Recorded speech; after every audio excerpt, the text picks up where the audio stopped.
What if I told you that belief in yourself isn't just a mindset, it's a biological process? That it's not just about positive thinking, it's about how your brain wires itself for possibility, how your nervous system prepares you to take action, and how your internal state shapes what you think is possible in the external world. Tonight, we're not just going to talk about motivation in vague terms, we're going to break it down. We're going to look at 10 specific ways you can train your mind and body, yes, literally train them to believe in yourself and achieve what I call cool things. Things that matter to you.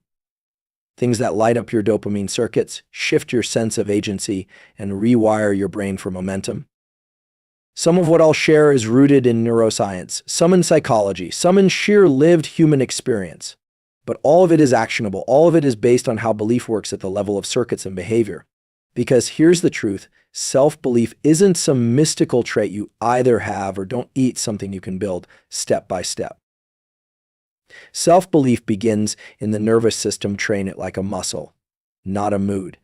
This isn't a metaphorical idea, it's grounded in how the human brain and body function together to create what we experience as belief, motivation, and identity. At the core of all self-directed change is the nervous system, the brain, spinal cord, and peripheral nerves that process signals from the environment and from inside your body. When we talk about belief, especially belief in oneself, we're talking about a perception that arises from patterns of neural activity. These patterns are shaped over time, not just by what we think, but by what we think. That's why belief can be trained, because the nervous system is plastic. It's capable of rewiring itself based on experience, repetition, and targeted effort. The common misconception is that confidence must come before action. But neuroscience shows us it's the opposite. Action comes first and confidence follows. When you repeatedly do something that challenges you and survive it, even if you fail, you start sending signals to the brain that you're the kind of person who takes action, who handles difficulty, who persists. Over time, these signals reinforce circuits in the prefrontal cortex and other areas involved in planning and decision-making. Your brain builds a new model of who you are based on behavior, not emotion. That's why belief isn't about waiting until you feel ready. It's about building readiness through reps, just like training a muscle. Neuroplasticity, the brain's ability to change in response to experience, is driven in part by neurochemicals like dopamine, acetylcholine, and norepinephrine. When you attempt something new, your brain pays closer attention. It releases these chemicals to mark the experience as significant. If you repeat the action, your neurons start firing together more consistently. Neurons that fire together, wire together is more than a phrase, it's a foundational rule of how the brain learns. If you consistently act in a way that aligns with self-belief, your nervous system will eventually make that the default setting. The problem is most people think belief should feel easy, but belief is effortful. The systems in your brain responsible for effort and reward are tightly connected. When you exert effort, especially in pursuit of something meaningful, dopamine is released not just when you succeed, but during the process itself. That's important because it means you don't need to win big to start believing. You just need to keep showing up, doing the work, and letting your brain experience the satisfaction of trying. Over time, this changes your baseline. You shift from someone who hopes they can to someone who knows they will. Training your nervous system for belief means working with both your physiology and psychology. Breathwork, posture, even how you orient your eyes can influence the state of your nervous system. For example, when you feel anxious or uncertain, your breathing tends to become shallow and rapid. If you can take control of that, slow down your exhale. Anchor your breath in the diaphragm, you send signals to the brain that the environment is safe. This reduces activity in the amygdala and shifts you back into a state where you can take action. Similarly, upright posture and forward eye gaze signal alertness and readiness, activating systems in the brainstem and cortex that are linked to motivation. These are simple levers you can pull to train your nervous system to support belief. Self-belief also involves regulating your internal narratives. The brain operates heavily on prediction. It uses past experience to guess what will happen next. If you constantly tell yourself that you're not capable, that you'll fail, or that things won't work out, your brain takes those as inputs and builds models that filter your perception. You literally stop seeing opportunities and evidence that contradict your negative self-talk. But if you change that narrative consciously and repeatedly, you can shift the model. Again, repetition is key. One positive statement won't change the system, but regular intentional shifts in language paired with action can. Think of belief not as something you either have or lack, but as a skill. a skill that is built through feedback, stress, adjustment, and adaptation. Like strength training, it requires consistency, progressive overload, and recovery. Some days you'll feel strong, other days weak, but if you keep training the system, the baseline will improve. It's important to recognize that training the nervous system for belief often begins with discomfort. That discomfort is not a sign of failure. It's the signal that you're engaging the very circuits you want to strengthen. In fact, the greatest neuroplasticity occurs when we are slightly outside our comfort zone, not so far that we panic, but far enough that our brain knows this is important. This is why embracing friction is necessary for growth. Real self-belief is quiet, stable, and rooted in experience. It's not loud or performative. It's encoded in your nervous system over time through repeated actions that affirm who you are becoming. And just like any kind of training, it must be deliberate. You don't build physical strength by accident. You don't build belief that way either. You decide, you act, you adjust, and your nervous system adapts. Small wins trigger dopamine. Use them strategically to build momentum. Dopamine is not just a pleasure chemical, it's fundamentally a molecule of motivation. It helps reinforce behaviors, drive action, and encode learning. When we talk about momentum, we are really talking about how dopamine levels shift in the brain and body to create a forward-moving state. This isn't just theoretical, it's observable in brain scans and measurable in behavior. Small wins, even micro-accomplishments, are powerful because they release dopamine in key areas of the brain like the ventral tegmental area, vita, and nucleus accumbens.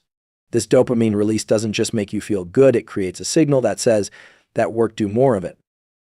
Momentum is built when that signal gets repeated. This is why small wins are more than just confidence boosters. They are biochemical triggers that increase the likelihood of continued effort. They tell your nervous system that effort is worth it, and that forward motion leads to reward. Most people wait for big victories to validate themselves, but that's not how the brain builds sustainable belief. Big wins are rare, and if you wait for them, you risk stagnation or burnout. Small wins, on the other hand, are always within reach. When you finish a task you committed to, show up for a workout, send a message you were avoiding, or even make your bed after a low day, you activate this reward circuitry. This isn't about lowering standards, it's about understanding neurobiology. Dopamine works like a feedback loop. Every time you act, the brain evaluates the outcome.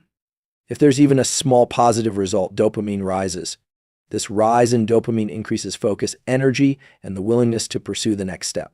What's more interesting is that dopamine is anticipatory. You don't need to achieve the final goal to feel motivated, you just need to believe you're on the right path. Each small win confirms that belief and extends the loop. As a result, your brain begins to associate effort with progress, not just the finish line. That's key because it shifts your orientation from outcome-dependent motivation to process-driven momentum. To use this strategically, you need to structure your day and your goals around achievable milestones. The brain doesn't automatically track success, it tracks novelty and progress. So if you break a big goal into smaller, time-bound, invisible wins, you give your brain more chances to release dopamine. For example, instead of saying, "I want to launch a business," you say, "Today, I'll research 3 competitors and write 1 paragraph about my product idea." That's a win. Your nervous system recognizes it, encodes it, and wants more. Stack enough of these together and you start to build a pattern. The pattern becomes your identity. You begin to think of yourself not as someone who wants to succeed, but as someone who does things that lead to success. That identity, in turn, makes it easier to take future action, and the cycle continues. It's also important to understand the role of timing. Dopamine levels naturally fluctuate throughout the day, and you can use that to your advantage. Early in the day, your dopamine baseline is typically higher, which means your brain is more primed for effort and learning. That's why accomplishing a small win in the first 60 to 90 minutes after waking can set a biochemical tone for the rest of the day. It builds internal momentum before external demands hijack your attention. On the flip side, if you delay action or start the day with distractions, your dopamine system becomes less responsive and inertia builds. That's why the timing and frequency of small wins matter, not just that they happen, but when and how consistently. Additionally, celebrating small wins matters. This doesn't mean throwing a party after every task, but it does mean pausing consciously and acknowledging that you did something difficult or meaningful. That moment of recognition enhances the dopamine signal and helps consolidate the learning. It can be as simple as saying out loud, "That was hard and I did it," or physically writing down what you achieved. These are not gimmicks, they are forms of feedback. The brain needs feedback to know what to repeat. When you give it that feedback, it doesn't just reward the action, it strengthens the neural circuits that led to it. In a world where people are constantly exposed to unrealistic images of overnight success, understanding how dopamine works is grounding. It brings you back to biology. Your system is designed to reward progress, not perfection. Small wins are how you communicate to your brain that you're moving in the right direction. The more you do this, the more you build what researchers call self-efficacy, the belief that you can influence outcomes in your life. And self-efficacy is one of the strongest predictors of long-term achievement. It's not talent or even intelligence, it's the belief that your actions matter. And that belief is built step by step, win by win, through the strategic use of the dopamine system. Visualize success and effort. Your brain needs both to encode confidence. When people hear about visualization, they often think of imagining the end result, standing on a stage, finishing the race, holding the trophy, receiving the award. And that's powerful, but it's only part of the equation. Neuroscience shows that if you only visualize success without visualizing the effort it takes to get there, the brain registers the fantasy without preparing the body and mind for the reality. Confidence is not just about believing that things will go well, it's about knowing that you can handle the process, the struggle, the work, and the setbacks. For your nervous system to encode belief in your ability, it has to simulate both outcome and effort. When you visualize, you activate many of the same brain areas involved in actual performance. Motor cortex, premotor areas, and parts of the basal ganglia all light up when you mentally rehearse an action. This means visualization is not just mental, it's physiological. The body responds to imagined effort almost like it does to real effort. Olympic athletes, elite performers, military professionals, they all use visualization not just to see the finish line, but to mentally rehearse the climb, the push, the friction. That's because the more realistic your visualization is, the better prepared your brain becomes to execute under pressure. When you picture yourself doing the work, sweating, struggling, pushing through discomfort, you create neural templates that your brain can refer to when the real moment arrives.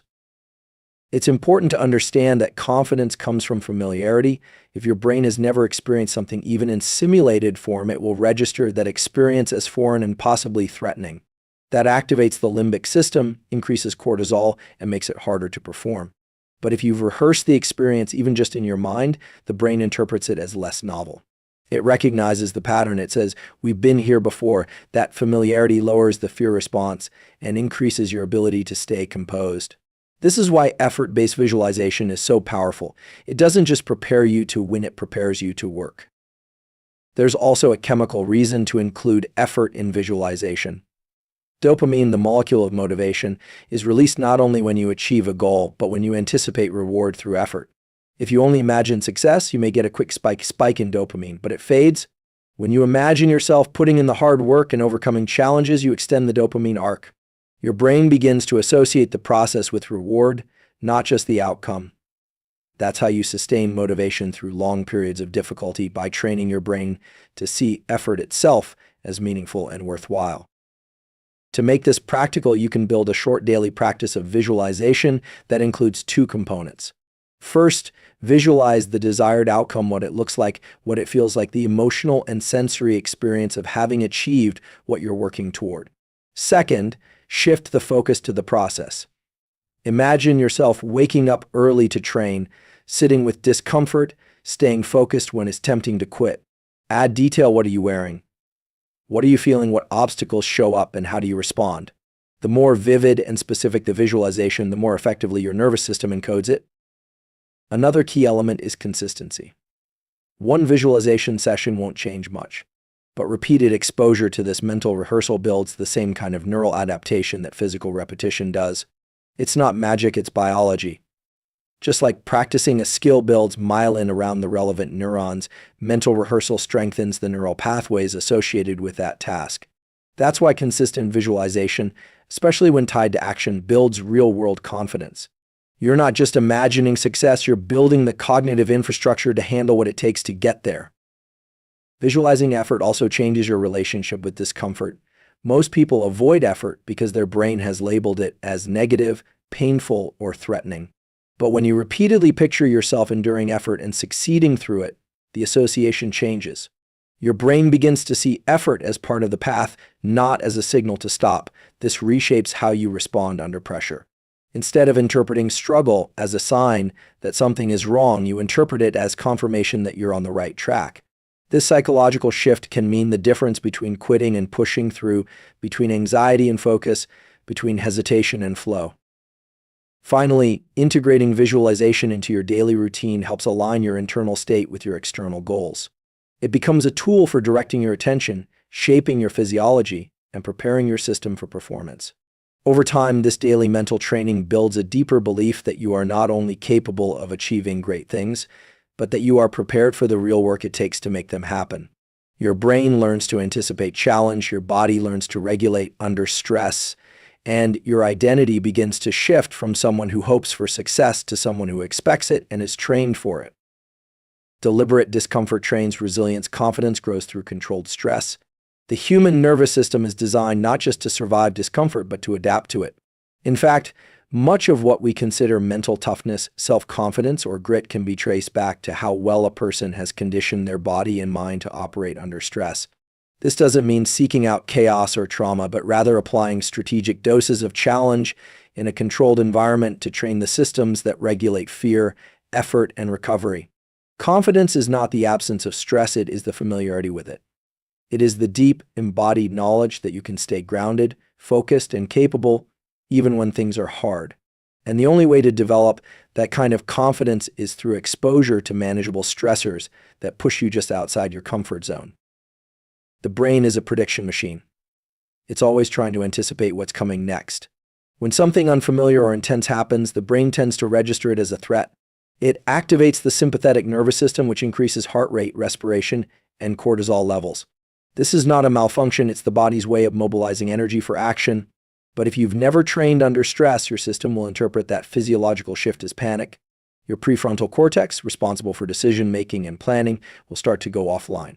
But if you've exposed yourself repeatedly to controlled discomfort, cold, heat, physical exertion, public speaking, fasting, or time-restricted challenges, your brain learns that stress doesn't always mean danger.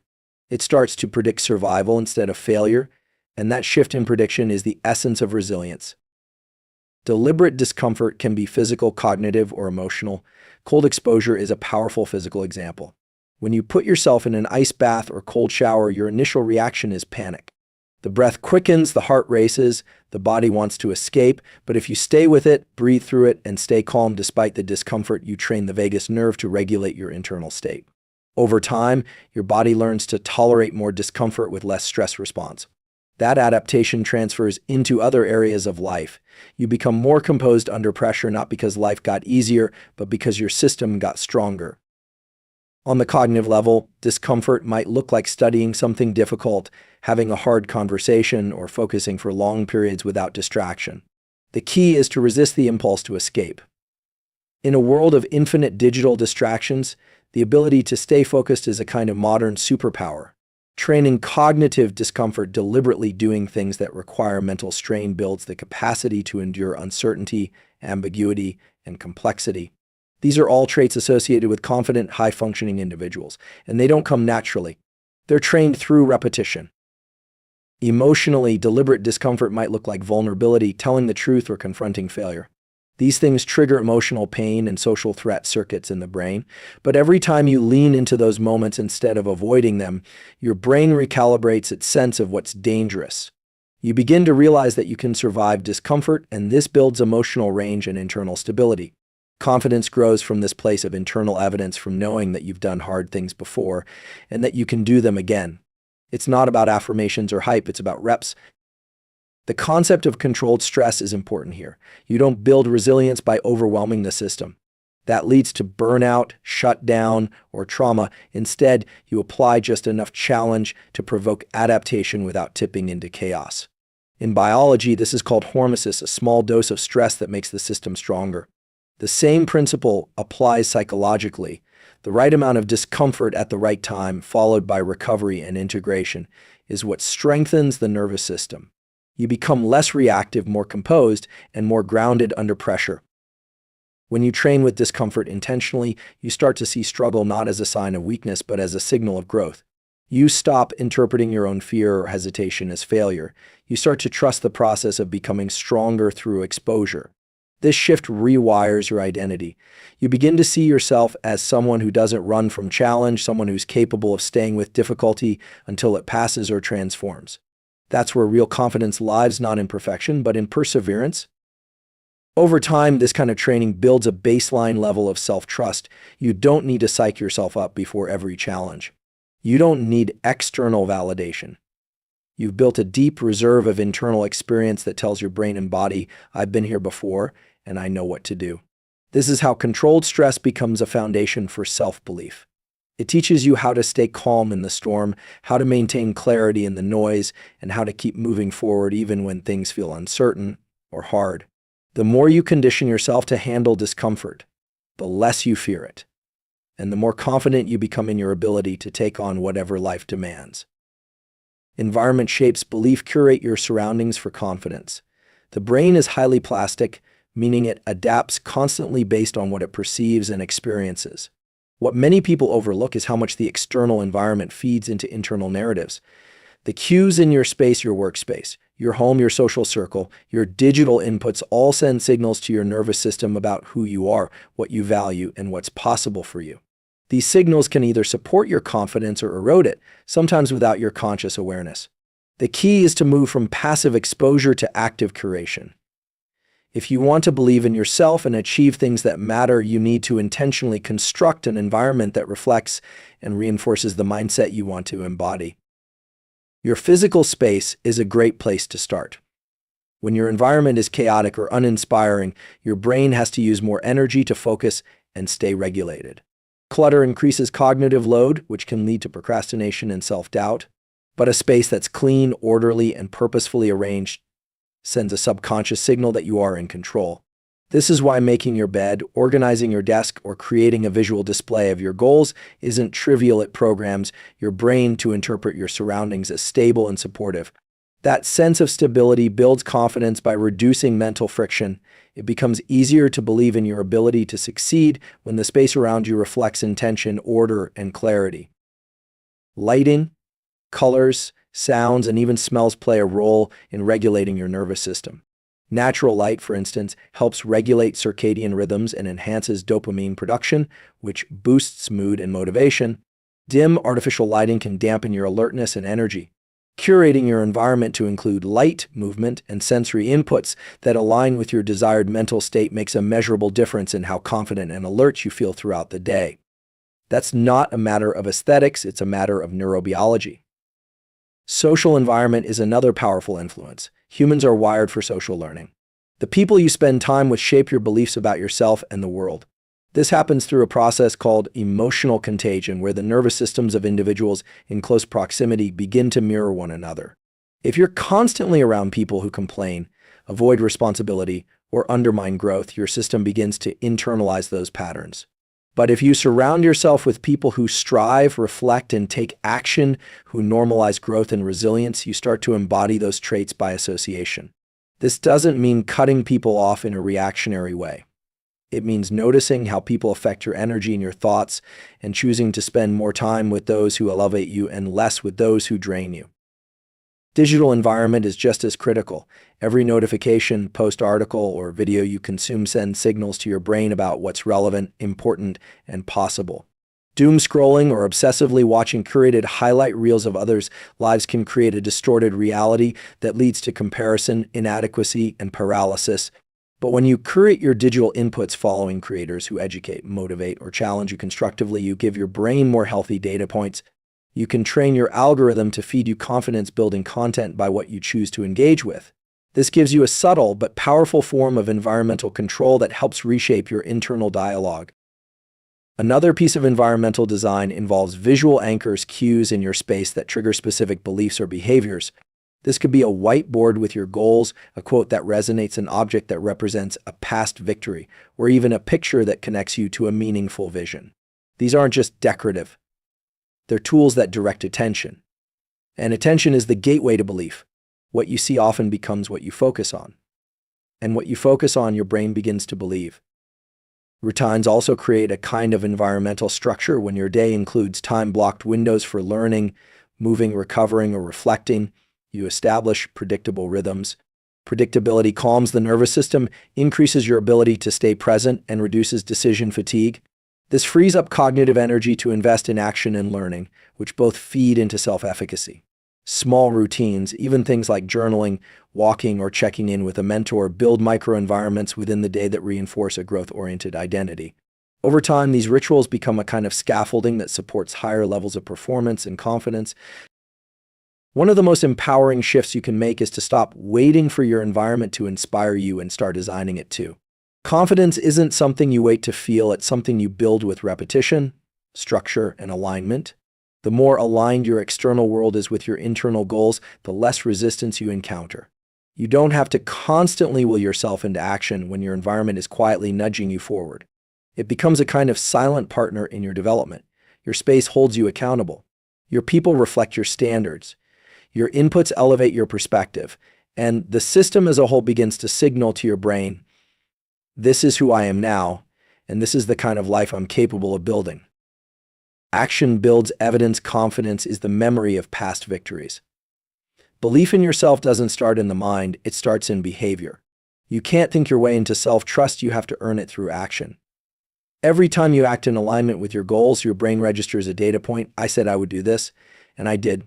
That becomes a neural imprint, a tiny signal that reinforces your sense of capability. These imprints add up. Over time, they become a memory system, an internal archive of moments when you followed through, overcame resistance, did something hard, or surprised yourself. And when you face a new challenge, your brain scans that archive and says, we've done hard things before. We can do this too. The opposite is also true. Every time you avoid action, procrastinate, or break a promise to yourself, your brain stores that too. It starts to treat your words, plans, or intentions as unreliable. That's how self-doubt grows, not from lack of ability, but from a lack of experiential evidence. The nervous system is honest. It only believes what it sees repeated. So if you want to increase confidence, don't focus only on motivation or mindset. Focus on small, consistent actions that build internal credibility. Confidence is less about how loud you are and more about how often you've shown up when it mattered. One of the most effective ways to start building this internal credibility is through what's called identity-based action. Instead of waiting to feel confident before you act as if the identity you want is already yours. You don't need to believe fully that you are disciplined, creative, or courageous. You just need to take the action that a disciplined, creative, or courageous person would take. Over time, the action reshapes the identity. Your nervous system starts to associate your behavior with that identity, and belief follows. It's not fake, it's foundational. Behavior shapes belief. Repetition makes it real.